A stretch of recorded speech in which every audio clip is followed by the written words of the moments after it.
ইরানের পারমাণবিক অস্ত্র কর্মসূচির সাথে সম্পর্কিত সম্ভাব্য সহযোগী দেশগুলোর বিষয়ে একটি বিস্তারিত রিপোর্ট তৈরি করা জটিল এবং সংবেদনশীল, কারণ এই বিষয়ে তথ্য প্রায়শই গোপনীয়, অসম্পূর্ণ বা রাজনৈতিক উদ্দেশ্যপ্রণোদিত হতে পারে। তবে উপলব্ধ তথ্যের ভিত্তিতে এবং ঐতিহাসিক প্রেক্ষাপট বিশ্লেষণ করে নিচে একটি বিস্তারিত প্রতিবেদন উপস্থাপন করা হলো। এটি বর্তমান ভূ-রাজনৈতিক পরিস্থিতি, ঐতিহাসিক সহযোগিতা এবং সাম্প্রতিক প্রতিবেদনের উপর ভিত্তি করে তৈরি। ইরানের পারমাণবিক অস্ত্র কর্মসূচি, সম্ভাব্য সহযোগী দেশগুলোর বিশ্লেষণ ও ভূমিকা। ইরানের পারমাণবিক কর্মসূচি দীর্ঘদিন ধরে আন্তর্জাতিক সম্প্রদায়ের জন্য উদ্বেগের কারণ। ইরান দাবি করে যে এর পারমাণবিক কর্মসূচি শান্তিপূর্ণ উদ্দেশ্যে, যেমন বিদ্যুৎ উৎপাদনের জন্য। তবে পশ্চিমা দেশগুলো এবং ইসরায়েলের মতো মিত্ররা সন্দেহ করে যে ইরান গোপনে পারমাণবিক অস্ত্র তৈরির চেষ্টা করছে। এই প্রেক্ষাপটে কিছু দেশের নাম ইরানের পারমাণবিক কর্মসূচির সম্ভাব্য সহায়ক হিসেবে উঠে এসেছে, যদিও এই অভিযোগগুলো প্রায়ই বিতর্কিত এবং সুনির্দিষ্ট প্রমাণের অভাবে জটিল। 1. রাশিয়া। ঐতিহাসিক সহযোগিতা। 1990-এর দশকে রাশিয়া ইরানের বুশের পারমাণবিক বিদ্যুৎ কেন্দ্র নির্মাণে সহায়তা করেছিল। এই প্রকল্পটি শান্তিপূর্ণ উদ্দেশ্যে বলে দাবি করা হলেও এটি ইরানের পারমাণবিক প্রযুক্তি বিকাশে সহায়ক ছিল। রাশিয়া ইরানের পারমাণবিক জ্বালানি সরবরাহ করেছে এবং ব্যবহৃত জ্বালানি ফেরত নিয়েছে, যা পারমাণবিক অস্ত্র তৈরির সম্ভাবনা কমানোর জন্য করা হয়েছিল। তবে এই সহযোগিতা পশ্চিমা দেশগুলোর কাছে সন্দেহজনক ছিল। বর্তমান প্রেক্ষাপট। সাম্প্রতিক একটি প্রতিবেদনে রাশিয়ার প্রাক্তন প্রেসিডেন্ট দিমিত্রি মেদভেদেভের বরাত দিয়ে বলা হয়েছে যে বেশ কয়েকটি দেশ ইরানকে পারমাণবিক অস্ত্র সরবরাহ করতে প্রস্তুত। যদিও এটি সুনির্দিষ্টভাবে রাশিয়ার কথা বলেনি, এই বক্তব্য রাশিয়া ইরান সম্পর্কের প্রেক্ষাপটে উল্লেখযোগ্য। 2022 সালের একটি গোয়েন্দা প্রতিবেদন দাবি করেছে যে ইরান রাশিয়ার কাছ থেকে পারমাণবিক উপকরণ সংগ্রহের চেষ্টা করছে, যা তাদের পারমাণবিক অস্ত্র তৈরির সময় কমিয়ে দিতে পারে। 2025 সালের জানুয়ারিতে ইরান ও রাশিয়া একটি ব্যাপক কৌশলগত অংশীদারিত্ব চুক্তি স্বাক্ষর করেছে, যা তাদের পারমাণবিক সহযোগিতার সম্ভাবনাকে আরও জোরদার করেছে।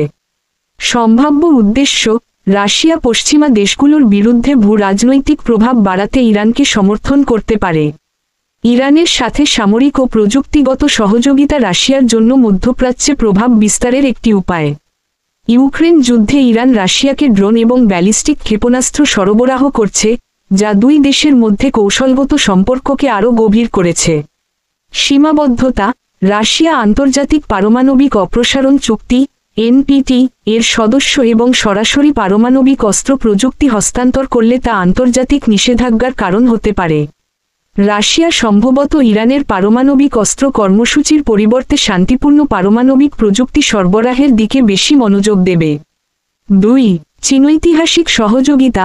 1990-এর দশকে চীন ইরানের পারমাণবিক কর্মসূচিতে সহায়তা করেছিল, বিশেষ করে গবেষণা চুল্লি এবং ইউরেনিয়াম রূপান্তর সুবিধা প্রদানের মাধ্যমে। যুক্তরাষ্ট্রের চাপে চীন 1997 সালে ইরানের সাথে পারমাণবিক সহযোগিতা বন্ধ করে, কিন্তু তাদের অর্থনৈতিক ও কৌশলগত সম্পর্ক অব্যাহত ছিল। বর্তমান প্রেক্ষাপট: 2023 সালে মার্কিন যুক্তরাষ্ট্র চীনের ব্যক্তি ও প্রতিষ্ঠানের বিরুদ্ধে নিষেধাজ্ঞা আরোপ করেছে, অভিযোগ করে যে তারা ইরানের ব্যালিস্টিক ক্ষেপণাস্ত্র উন্নয়নে সংবেদনশীল প্রযুক্তি সরবরাহ করেছে। এই প্রযুক্তি পারমাণবিক অস্ত্র বহন করতে সক্ষম ক্ষেপণাস্ত্র তৈরিতে ব্যবহৃত হতে পারে। চীন ও ইরানের মধ্যে 2021 সালে স্বাক্ষরিত 25 বছরের কৌশলগত সহযোগিতা চুক্তি তাদের সম্পর্ককে আরও গভীর করেছে। এই চুক্তির মাধ্যমে চীন ইরানের তেলের বড় ক্রেতা এবং বিনিয়োগকারী হয়ে উঠেছে। আইএইএ এর 2025 সালের জুনের প্রতিবেদনে ইরানের এনপিটি লঙ্ঘনের অভিযোগে রাশিয়ার পাশাপাশি চীনও এর বিরুদ্ধে ভোট দিয়েছে, যা ইঙ্গিত করে যে চীন আন্তর্জাতিকভাবে ইরানের পারমাণবিক অস্ত্র কর্মসূচির বিরুদ্ধে অবস্থান নিয়েছে। সম্ভাব্য উদ্দেশ্য: চীন ইরানের তেলের উপর নির্ভরশীল এবং মধ্যপ্রাচ্যে প্রভাব বাড়াতে ইরানের সাথে সম্পর্ক জোরদার করতে চায়। চীন পশ্চিমা নিষেধাজ্ঞার মুখে ইরানকে প্রযুক্তিগত সহায়তা প্রদান করতে পারে, তবে এটি গোপনে করার সম্ভাবনা বেশি। সীমাবদ্ধতা: চীন এনপিটি এর সদস্য এবং পারমাণবিক অপসারণের প্রতি প্রতিশ্রুতিবদ্ধ। সরাসরি পারমাণবিক অস্ত্র প্রযুক্তি সরবরাহ করলে তা চীনের আন্তর্জাতিক ভাবমূর্তি এবং অর্থনৈতিক স্বার্থের জন্য ক্ষতিকর হবে। চীন সম্ভবত ইরানকে অপারমাণবিক প্রযুক্তি, যেমন ক্ষেপণাস্ত্র বা ড্রোন প্রযুক্তি, সরবরাহ করতে বেশি আগ্রহী। ৩. উত্তর কোরিয়া ঐতিহাসিক সহযোগিতা। 1990 এর দশকে ইরান উত্তর কোরিয়ার সাথে ক্ষেপণাস্ত্র প্রযুক্তি বিনিময় করেছে। উত্তর কোরিয়ার নোডং ক্ষেপণাস্ত্র ইরানের শাহাব-3 ক্ষেপণাস্ত্রের ভিত্তি হিসেবে ব্যবহৃত হয়েছে। উত্তর কোরিয়ার পারমাণবিক অস্ত্র কর্মসূচির সাথে ইরানের গোপন সহযোগিতার অভিযোগ দীর্ঘদিন ধরে রয়েছে। উত্তর কোরিয়ার পরীক্ষিত পারমাণবিক প্রযুক্তি ইরানের জন্য আকর্ষণীয় হতে পারে। বর্তমান প্রেক্ষাপট। একটি সাম্প্রতিক পোস্টে দাবি করা হয়েছে যে উত্তর কোরিয়া ইরানকে পারমাণবিক অস্ত্র সরবরাহ করতে ইচ্ছুক, তবে এই দাবির কোনো সুনির্দিষ্ট প্রমাণ পাওয়া যায়নি। উত্তর কোরিয়া এবং ইরান উভয়ই পশ্চিমা নিষেধাজ্ঞার মুখোমুখি, যা তাদের মধ্যে গোপন সহযোগিতার সম্ভাবনা বাড়ায়। উত্তর কোরিয়ার পারমাণবিক অস্ত্র প্রযুক্তি এবং ইরানের আর্থিক সংস্থানের সমন্বয়ে একটি সম্ভাব্য সহযোগিতার ভিত্তি হতে পারে। সম্ভাব্য উদ্দেশ্য: উত্তর কোরিয়া অর্থনৈতিক সংকটে থাকায় ইরানের কাছ থেকে আর্থিক সহায়তা পাওয়ার জন্য পারমাণবিক প্রযুক্তি বা উপকরণ বিক্রি করতে পারে। উভয় দেশ পশ্চিমা দেশগুলোর বিরুদ্ধে একটি কৌশলগত জোট গঠনের চেষ্টা করছে। সীমাবদ্ধতা: উত্তর কোরিয়ার পারমাণবিক প্রযুক্তি হস্তান্তর আন্তর্জাতিক গোয়েন্দা সংস্থাগুলোর কঠোর নজরদারির কারণে ঝুঁকিপূর্ণ। ইরান সম্ভবত উত্তর কোরিয়ার প্রযুক্তির পরিবর্তে নিজস্ব পারমাণবিক গবেষণার উপর বেশি নির্ভর করবে। ৪. পাকিস্তান ঐতিহাসিক সহযোগিতা। 1990 এর দশকে পাকিস্তানের পারমাণবিক বিজ্ঞানী আব্দুল কাদির খানের নেটওয়ার্ক ইরানকে ইউরেনিয়াম সমৃদ্ধকরণ প্রযুক্তি এবং সেন্ট্রিফিউজ ডিজাইন সরবরাহ করেছিল। এটি ইরানের পারমাণবিক কর্মসূচির জন্য একটি গুরুত্বপূর্ণ পদক্ষেপ ছিল। পাকিস্তান সরকার এই হস্তান্তরের সাথে জড়িত থাকার কথা অস্বীকার করেছে, দাবি করে যে এটি খানের ব্যক্তিগত নেটওয়ার্কের কাজ ছিল। বর্তমান প্রেক্ষাপট: একটি পোস্টে দাবি করা হয়েছে যে পাকিস্তান অতীতে ইরানকে পারমাণবিক সহায়তা প্রদান করেছে, তবে এটি আন্তর্জাতিক পারমাণবিক সংস্থার কাছে প্রমাণ হিসেবে জমা দেওয়া হয়েছিল। বর্তমানে পাকিস্তান ও ইরানের মধ্যে সম্পর্ক উন্নত হচ্ছে, বিশেষ করে বাণিজ্য ও শক্তি খাতে। তবে পাকিস্তান সরাসরি পারমাণবিক সহায়তা প্রদানের সম্ভাবনা কম, কারণ এটি আন্তর্জাতিক নিষেধাজ্ঞার ঝুঁকি তৈরি করবে। সম্ভাব্য উদ্দেশ্য: পাকিস্তান ইরানের সাথে অর্থনৈতিক ও কৌশলগত সম্পর্ক জোরদার করতে চায়, তবে এটি পারমাণবিক সহযোগিতার পরিবর্তে অন্য ক্ষেত্রে বেশি কেন্দ্রীভূত। ইরানের সাথে সহযোগিতা পাকিস্তানের জন্য ভারতের বিরুদ্ধে একটি কৌশলগত ভারসাম্য তৈরি করতে পারে। সীমাবদ্ধতা: পাকিস্তান এনপিটি এর সদস্য নয়, তবে আন্তর্জাতিক চাপের কারণে পারমাণবিক প্রযুক্তি হস্তান্তরে সতর্ক থাকবে। পাকিস্তানের নিজস্ব নিরাপত্তা উদ্বেগ, বিশেষ করে ভারতের সাথে সম্পর্ক, তাদের ইরানের সাথে পারমাণবিক সহযোগিতা থেকে বিরত রাখতে পারে। ৫. অন্যান্য সম্ভাব্য দেশ।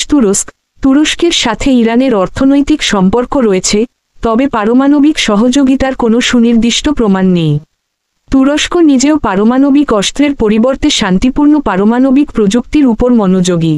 ভেনেজুয়েলা: ইরান ও ভেনেজুয়েলার মধ্যে কৌশলগত সম্পর্ক রয়েছে, তবে ভেনেজুয়েলার পারমাণবিক সক্ষমতা সীমিত, তাই এটি ইরানের জন্য গুরুত্বপূর্ণ সহায়ক হওয়ার সম্ভাবনা কম। সিরিয়া: ইরান সিরিয়ার সাথে সামরিক সহযোগিতা করে, তবে সিরিয়ার নিজস্ব পারমাণবিক কর্মসূচি 2007 সালে ইসরায়েলি হামলায় ধ্বংস হয়েছিল। বর্তমান পরিস্থিতি ও ঝুঁকি: ইরানের পারমাণবিক সক্ষমতা। 2025 সালের জুন পর্যন্ত আইএইএ রিপোর্ট করেছে যে ইরানের কাছে 408 কেজি 60% সমৃদ্ধ ইউরেনিয়াম রয়েছে, যা প্রায় 9-10টি পারমাণবিক বোমা তৈরির জন্য যথেষ্ট। ইসরায়েল ও যুক্তরাষ্ট্রের হামলা। 2025 সালের জুনে ইসরায়েল এবং যুক্তরাষ্ট্র ইরানের নাতানজ, ফোর্দো এবং ইস্ফাহান পারমাণবিক স্থাপনায় হামলা চালিয়েছে, যা ইরানের পারমাণবিক কর্মসূচিকে পিছিয়ে দিয়েছে।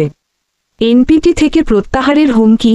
ইরান 2025 সালের জুনে এনপিটি থেকে প্রত্যাহারের হুমকি দিয়েছে, যা তাদের পারমাণবিক অস্ত্র তৈরির সম্ভাবনাকে আরও বাড়িয়ে তুলেছে।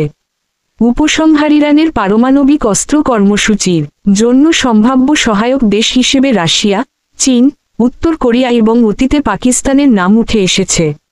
তবে এই সহযোগিতার প্রকৃতি প্রায়ই গোপনীয় এবং সুনির্দিষ্ট প্রমাণের অভাবে জটিল। রাশিয়া এবং চীনের ক্ষেত্রে তাদের সহায়তা শান্তিপূর্ণ পারমাণবিক প্রযুক্তি বা পরোক্ষ সামরিক সহায়তার মধ্যে সীমাবদ্ধ থাকতে পারে। উত্তর কোরিয়া একটি সম্ভাব্য ঝুঁকিপূর্ণ অংশীদার, তবে তাদের সক্ষমতা এবং লজিস্টিক সীমাবদ্ধতা রয়েছে। পাকিস্তানের বর্তমানে সরাসরি সহায়তা প্রদানের সম্ভাবনা কম, তবে অতীতের সহযোগিতা ইরানের পারমাণবিক সক্ষমতা বৃদ্ধিতে ভূমিকা রেখেছে। ইরানের পারমাণবিক কর্মসূচি এবং এর সম্ভাব্য সহায়ক দেশগুলোর বিষয়ে আন্তর্জাতিক সম্প্রদায়ের কঠোর নজরদারি এবং কূটনৈতিক প্রচেষ্টা অব্যাহত রয়েছে। এই পরিস্থিতি মধ্যপ্রাচ্যে স্থিতিশীলতা এবং বিশ্ব নিরাপত্তার জন্য একটি গুরুত্বপূর্ণ চ্যালেঞ্জ। দ্রষ্টব্য: এই প্রতিবেদন উপলব্ধ তথ্যের উপর ভিত্তি করে তৈরি এবং কিছু